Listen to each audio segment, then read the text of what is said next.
Bonjour Clément et merci d'être avec nous ce soir. Bonjour, Donc toi tu es porte-parole climat de Greenpeace absolument. et j'ai souhaité t'inviter pour qu'on évoque différents sujets, notamment ce que vous avez proposé et qui est sorti dans la presse la semaine dernière, qui est un ISF écologique, si j'ai bien compris. Est-ce que tu peux nous expliquer pourquoi et comment, enfin, sa mise en application et comment il serait susceptible d'être utile en fait? Alors absolument, hein, c'est quelque chose qu'on vient de proposer, qui a été porté au sein du débat budgétaire par différentes forces politiques, hein, des forces d'opposition, qui n'a pas été encore adopté malheureusement par le gouvernement. Alors, quelques éléments de constat en premier lieu. En France, la fiscalité du carbone, elle est au point mort depuis 2008, depuis la mobilisation des Gilets jaunes. Et par construction, en fait, par dérivation, c'est toute la politique climatique de la France qui est aujourd'hui paralysée. Pourquoi? Parce que la tarification du carbone, ça faisait partie des leviers principaux à disposition des gouvernements pour infléchir concrètement les émissions de gaz à effet de serre. Et parce que par ailleurs, toutes les mesures de la Convention citoyenne pour le climat sont enterrées les unes après les autres par le gouvernement. Toutes celles qui étaient de nature fiscale et budgétaire, par exemple, ont été retoqués à l'occasion de la discussion de ce projet de loi de finances pour l'année prochaine. Le problème de la fiscalité, donc la fameuse taxe carbone, hein, telle qu'elle existe aujourd'hui, c'est qu'elle est frappée deux fois d'injustice. D'abord, elle pèse plus lourd sur les ménages les plus pauvres, alors que les ménages les plus pauvres sont ceux qui polluent le moins, puisque la pollution et les émissions de gaz à effet de serre sont fonction croissante du revenu des ménages. Plus on est riche, plus on pollue. Et surtout, cette taxe carbone, elle est partielle, hein, parce qu'elle ne repose que sur la consommation des ménages et non pas sur l'usage qui est fait du capital, c'est-à-dire du patrimoine financier. Ensuite, quelques éléments de contexte. On est face à des politiques fiscales émanant d'Emmanuel Macron et du gouvernement qui favorisent drastiquement les plus riches dans la société, donc qui creusent qui creusent les inégalités réelles, mais aussi les inégalités ressenties, hein, c'est la suppression de l'ISF et l'instauration du prélèvement forfaitaire unique sur le capital, donc la flat tax, qui ont favorisé massivement, principalement aux plus riches ces dernières années. Depuis 2017, les 0,1%, les plus riches ont augmenté leur patrimoine d'un quart quasiment. La suppression de l'ISF, elle a aggravé, enfin, elle a grevé le pouvoir d'achat des 5% les plus pauvres d'environ 240 euros, quand elle a favorisé celui des 5% les plus riches de près de 8 000 euros. Hein, donc c'est énorme. L'année dernière, les 500 fortunes les plus riches en France ont amélioré leur situation, leur patrimoine d'environ 3%. Hein, donc ça n'est pas la crise pour tout le monde. Donc voilà, on est dans un système d'inégalité ressentie et en plus on fait face à une crise budgétaire quelque part qui est liée aux dépenses supplémentaires qu'il faut engager pour couvrir la crise économique, en tout cas la crise qui est liée à la pandémie. Et donc là, c'est un manque à gagner en ce qui concerne les recettes de l'État de 100 milliards et c'est des dépenses excédentaires additionnelles de 86 milliards. Donc la question, c'est comment est-ce qu'on finance tout ça? On est au milieu d'une crise sanitaire, mais on est aussi au milieu d'une crise climatique. Qui va payer l'ardoise? Est-ce que ce sont les plus riches ou est-ce que ce sont les plus pauvres? Donc là, il y a une discussion à avoir sur le pacte fiscal qu'on veut et sur la question de la transition juste qu'on veut engager, la transition juste qui est mentionnée au préambule de l'accord de Paris et dans la stratégie nationale bas carbone, donc la feuille de route climatique qui s'est donnée à la France. Alors, la question de la transition juste, c'est comment on partage l'effort, c'est la question du partage de l'effort. Comment est-ce qu'on fait en sorte que ce soit équitable, que ça dépende des moyens des uns et des autres, mais aussi de leur responsabilité dans la crise climatique. Donc, c'est l'effort de sobriété pour infléchir nos émissions de gaz à effet de serre et l'effort de solidarité nationale, notamment pour accompagner les reconversions nécessaires, hein, pour lutter contre le changement climatique. Et là, on s'aperçoit par exemple que le 10%, le dernier décile, pollue 4 fois plus que le premier décile, donc les 10% les moins pauvres, les plus pauvres, pardon, en raison de leur consommation, de leur mode de vie, de leur niveau de vie. Sauf que nous, on s'est intéressé aussi à l'empreinte carbone du patrimoine financier. Et là, on s'aperçoit que les disparités explosent, puisque le patrimoine financier des 1% les plus riches est lié à 66 fois plus de gaz à effet de serre, d'émissions de gaz à effet de serre, que celui des 10% les plus pauvres. voilà, on n'arrête pas de parler de transition juste. Ce qu'il y a derrière, c'est la question de l'acceptabilité sociale de la transition climatique. C'est la leçon, la juste leçon que nous ont donnée les Gilets jaunes. Et donc, comment on met cette transition juste sur les rails? Eh c'est l'instauration d'un ISF climatique. Qu'est-ce que ça veut dire? Ça veut dire le rétablissement de l'ISF d'une part, avec un barème renforcé peut-être pour faire face aux circonstances, et une composante carbone, c'est-à-dire qu'on va asseoir ce nouvel impôt sur l'empreinte carbone du patrimoine financier, donc des différentes classes d'avoirs détenues par les ménages, donc l'assurance vie, les actions cotées, les obligations, les différents comptes d'épargne, et qu'on va indexer le prix de la tonne de carbone qui serait liée à ce patrimoine financier à la composante carbone de la taxe à la consommation, à la TICPE, la fameuse taxe carbone. Voilà. On a une correspondance entre la taxe à la consommation et la taxe sur le capital. Donc ça veut dire quoi? Ça veut dire que plus vous avez, si vous êtes soumis à l'ISF parce que vous êtes quelqu'un de fortuné et de chanceux dans la vie, eh bien, plus votre patrimoine financier sera émetteur de gaz à effet de serre, plus vous payerez cher votre impôt qui sera pondéré à la hausse. Donc, ça aurait trois vertus. Ça aurait une vertu de nourrir la cohésion sociale et politique en ramenant de l'égalité, de l'équité dans le système fiscal et dans le niveau de vie réel des gens, puisqu'après, c'est l'argent qui est investi par l'État sous différentes formes. Ça aurait aussi pour effet de ramener des recettes supplémentaires à l'État, à hauteur de 10 milliards par an environ. Et ça aurait pour effet d'inciter les plus riches à décarboner leur portefeuille, décarboner leur patrimoine financier.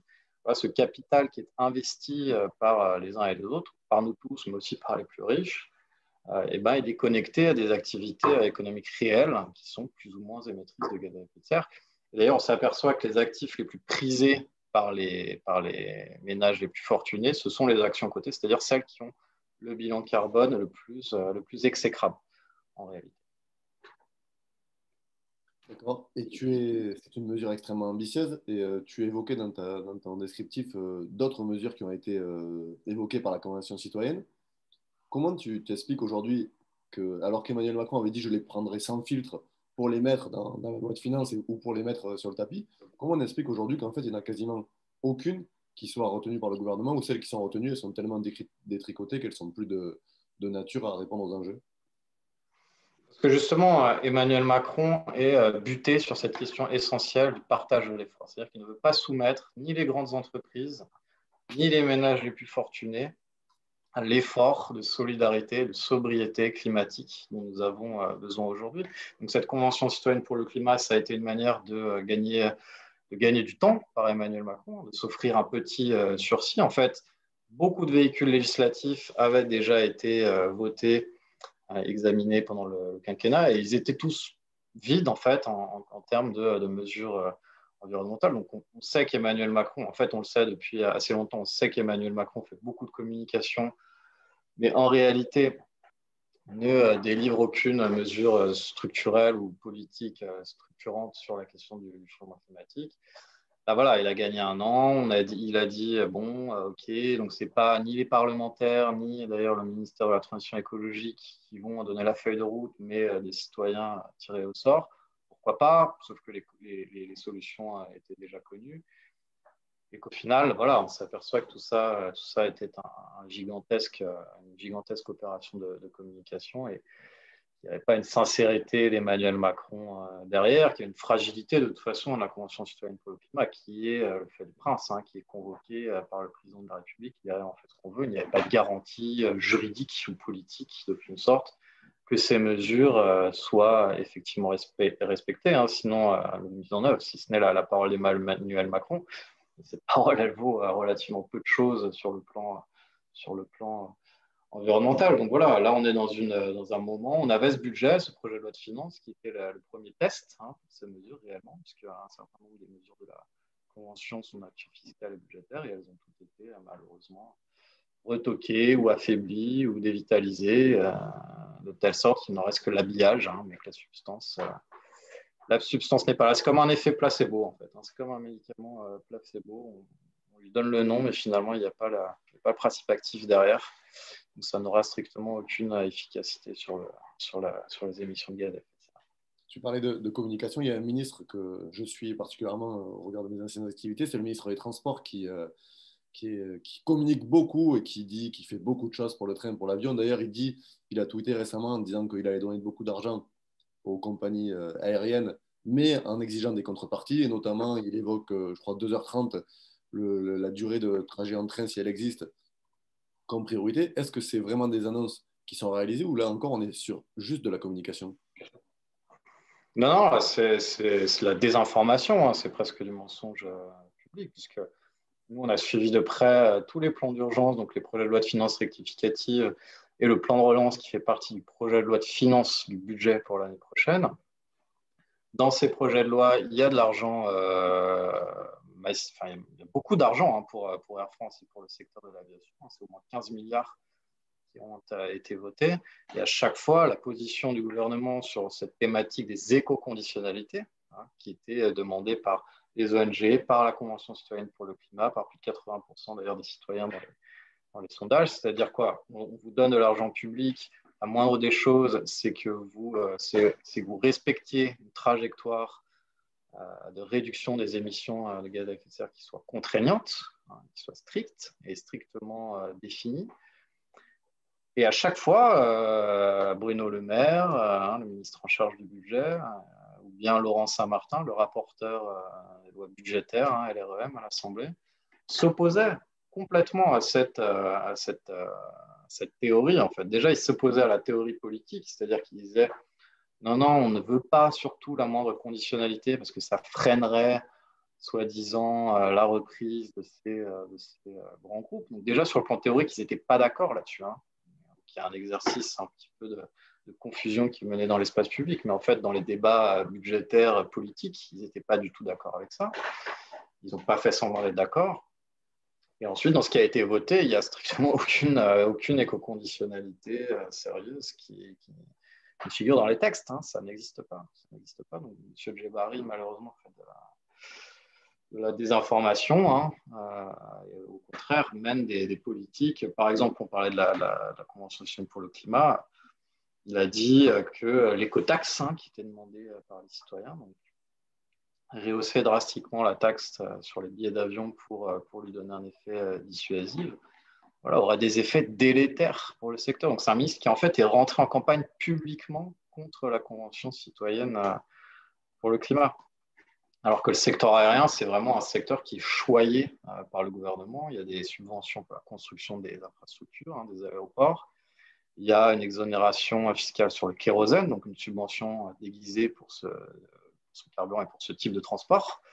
La construction, il y a la TVA n'existe pas, par exemple, pour les vols internationaux. Il y a une réduction de la TVA pour les vols intérieurs. Il y a ces aides massives qui ont été consenties au secteur aérien au prétexte de la crise. Donc voilà, les contribuables payent en fait très cher hein, pour le secteur aérien, alors que c'est le mode de transport le plus polluant aujourd'hui. Par exemple, un Paris-Marseille, c'est 45 fois plus de gaz à effet de serre qu'en avion qu'en train, par exemple. Donc, l'aviation, c'est 7% des émissions françaises. C'est un trafic qui est en explosion, hein, qui double tous les 10 ans quasiment. Donc voilà, si on n'arrête pas l'hémorragie, donc si on ne met pas le holà très rapidement sur la hausse du trafic aérien, il n'y a strictement aucune chance qu'on respecte nos objectifs climatiques. Donc là, il faut organiser de manière intelligente la décrue du trafic aérien. Et de manière intelligente, ça veut dire en ayant un accompagnement social fort des salariés qui travaillent dans ce secteur. C'est possible, hein, il faut investir. Pareil, hein, il faut mettre les gens à contribution, y compris les ménages les plus fortunés. Hein. Typiquement, ça fait partie des raisons pour lesquelles il faut un ISF climatique. Et il y a des pays qui ont déjà embrassé cette tendance, hein, qui, dans certains pays, les pilotes de ligne sont reconvertis en conducteurs de train, par exemple. Voilà, donc on peut avoir des politiques volontaristes sur ce terrain-là, mais ça n'est pas pour l'instant M. Djebari qui va avancer sur le sujet. Et là encore, c'est une question presque de lutte des classes. Le transport aérien, c'est un secteur marqué socialement. Hein. C'est une étude récente qui a été publiée qui montre que 50% des émissions du secteur sont le fait d'1% de la population mondiale. C'est-à-dire vraiment d'une élite de privilégiés qui surconsomme en quelque sorte de la mobilité. Et par exemple, en France, c'est 36% des Français ont pris l'avion au cours des 12 derniers mois, alors que c'est 64% des cadres. Voilà, tout ça pour dire, parce que je le dis parce que le gouvernement n'arrête pas de nous dire non, mais si on met des mesures fiscales sur l'aérien, on va privilégier les plus pauvres, comme si le transport aérien était un transport populaire, ce qui n'est strictement pas le cas. Il y a un autre secteur qui est extrêmement polluant, c'est la route. Et on a eu un débat un peu technique à l'Assemblée, notamment sur un bonus-malus sur les SUV. Est-ce que tu peux nous expliquer ce qu'a fait le gouvernement? Il y a eu une levée de boucliers dans les associations environnementales et dans l'opposition politique. Qu'est-ce qui s'est passé à l'Assemblée dans ce débat? Ouais, bon, déjà, les SUV, c'est un problème climatique majeur, puisque ce sont des voitures qui sont plus lourdes et donc qui consomment plus d'énergie et de matière quand il faut les produire, et qui consomment aussi plus d'énergie à l'usage. C'est 20% d'émissions de gaz à effet de serre en moyenne de plus qu'un véhicule classique, qu'une berline classique, et c'est 15% de plus de consommation d'énergie. Donc, les citoyens, l'Assemblée citoyenne pour le climat s'est saisie de ce problème et a proposé plusieurs choses, mais notamment l'instauration d'un malus sur le poids. C'est-à-dire que plus votre véhicule plus votre véhicule pèse lourd, plus il va vous coûter cher à l'achat. C'était ça l'idée originelle. Et donc, le gouvernement a fait semblant, encore une fois, de reprendre cette idée. Il a proposé un malus poids. Sauf que le diable est dans les détails, puisque le seuil de déclenchement du malus poids proposé par le gouvernement et donc adopté par la majorité, c'est 1,8 tonnes. Voilà, la Convention citoyenne proposait 1,4 tonnes. Comment s'explique l'écart? C'est que 1,4 tonnes, ça concerne un quart des véhicules vendus en France. 1,8 tonnes, c'est à peine 2%. Voilà, 2%. Ça veut dire que quasiment tous les modèles français sont exclus du scope, du périmètre, du champ d'application de la surtaxe, et qu'il ne resterait finalement qu'un segment très limité de SUV premium, prisé par une clientèle extrêmement aisée, qui aurait les moyens de toute façon d'assumer ce surcoût. Et donc, on aura une surtaxe qui serait strictement pas dissuasive. Notamment, si on regarde le barème, puisqu'elle se déclenche plus tard, c'est-à-dire à partir de 1,8 tonnes, en fait, on se retrouve avec un surcoût de 1000, à peu près 1000 euros ou quelque chose comme ça. Ce n'est pas du tout de nature à dissuader l'achat d'aucune manière. Donc là, typiquement, c'est de l'esbrouf. C'est les amendements placebo ou fantoches du gouvernement qui font semblant d'avancer sur des sujets.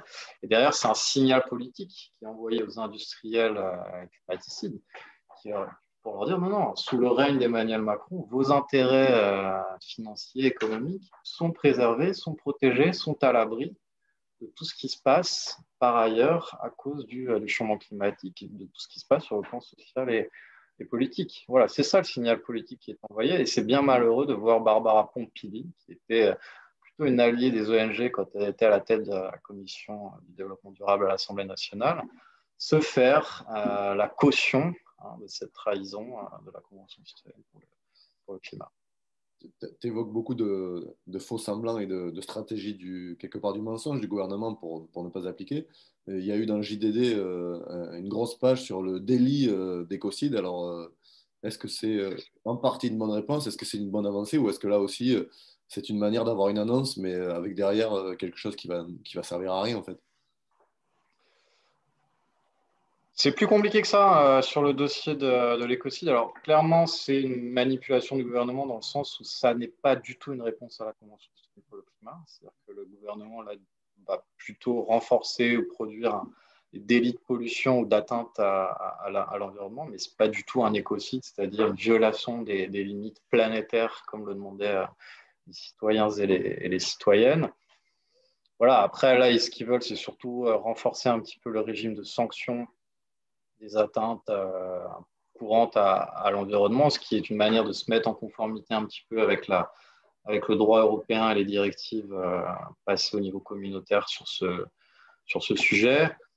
Là, c'est un peu tôt pour se prononcer, honnêtement. On est encore sur des annonces et nous, on a appris à se méfier des annonces du gouvernement. Donc, il faudra voir les articles de loi ou les amendements et ce qu'ils contiennent de manière concrète. Après, ce qu'on dit, c'est qu'il ne faut pas sanctionner seulement en aval. Une fois que la pollution a été effectuée, elle est souvent irréversible. Ce qu'il faut, c'est renforcer les mécanismes de sanctions et de contrôle, surtout en amont, de contrôle des règles de sûreté et de sécurité pour éviter que les pollutions n'adviennent. Ça ne sert à rien de réprimer une fois qu'il est trop tard. Et surtout, il faut des moyens de mise en œuvre, c'est-à-dire des effectifs, très concrètement. Il faut des agents qui sont en capacité de mener ces contrôles. Et il serait bon aussi qu'ils reçoivent d'une part les formations nécessaires, parce que souvent les agents de l'État sont strictement en manque en fait de connaissances sur les sujets qu'ils ont à traiter. Moi, par exemple, sur le dossier du bois illégal, c'est quelque chose que j'avais pu mesurer très directement. Ils ne savaient pas en fait comment contrôler les importateurs de bois illégal du bassin amazonien ou du bassin du Congo en Afrique. Et après, ce qu'il faut, c'est aussi une justice plus spécialisée avec des magistrats qui soient spécialisés. Et pour l'instant, ça n'est pas la direction qui est choisie par le gouvernement. Voilà, c'est effectivement une trahison supplémentaire et un joker supplémentaire de la Convention citoyenne pour le climat. Est-ce que ça va apporter des améliorations ou pas? Il est un peu tôt pour le dire à ce stade. On va finir sur ce qui s'est passé hier soir. J'aimerais avoir ton avis, puisqu'on a vu des images d'une extrême violence, place de la République à Paris, sur des migrants, des exilés, avec des tentes arrachées par les policiers. Comment tu ressens ça? Comment tu l'as vécu et qu'est-ce que ça dit de ce gouvernement? Je crois que n'importe quel être humain ressent une percussion dans sa chair à la vue de ce qui s'est passé. C'est vraiment le spectacle de la mise en œuvre d'une politique proprement déshumanisante, des migrants qui sont forcés, déjà des migrants qui sont forcés, des gens en fait, qui sont forcés de dormir dehors et qui en plus, par-dessus le marché, sont pourchassés, violemment expulsés, manu militari, du petit moment de répit, du refuge de fortune voilà, qui s'était construit avec ses tentes place de la République. Mais c'est encore une fois un exemple flagrant en fait de l'écart béant et dangereux entre les belles paroles d'Emmanuel Macron et ses actes déficients. Emmanuel Macron qui se voulait l'étendard et le garant du progressisme sur le sol européen. La semaine dernière, dans une interview à Grand Continent, il disait ceci, je cite, des éléments comme la dignité de la personne humaine qui étaient des intangibles et dans lesquels, au fond, s'inscrivaient tous les peuples des Nations Unies, tous les pays représentés, sont maintenant mis en cause et relativisés. Ça, c'est Emmanuel Macron qui disait ça la semaine dernière. On en a la triste démonstration sur le sol français lui-même. Voilà, c'est faites ce que je dis, pas ce que je fais. C'est un pli politique qui est d'autant plus problématique que les flux migratoires vont s'intensifier de toute façon à cause du réchauffement climatique. Il y a des zones des pays du Sud qui vont devenir strictement inhabitables. C'est déjà le cas aujourd'hui. Il y a déjà des migrations climatiques qui s'organisent souvent dans le chaos, puisque c'est à la suite d'événements climatiques extrêmes. Alors voilà, qui sont les premiers responsables du changement climatique? Ce sont les pays développés, dont la France, qui depuis la révolution industrielle ont émis dans l'atmosphère des quantités astronomiques de gaz à effet de serre. Donc c'est un enjeu en fait de justice environnementale, de justice internationale, aussi que d'avoir une politique d'accueil qui soit inconditionnelle et qui humanise ces personnes migrantes. Voilà, donc triste spectacle, effectivement, révoltant, souvent insoutenable. Et là, moi j'invite ceux qui nous regardent à suivre et à soutenir vraiment le travail des associations de migrants qui donnent de la dignité à ce pays. Donc c'est la CIMAD, Médecins du Monde, le Secours Populaire, Utopia 56, tous bénévoles et j'en oublie, mais aujourd'hui on les soutient et on les remercie de garder un peu de dignité dans ce pays. Mais, merci Clément de nous avoir accordé ce moment et merci encore pour toutes ces explications.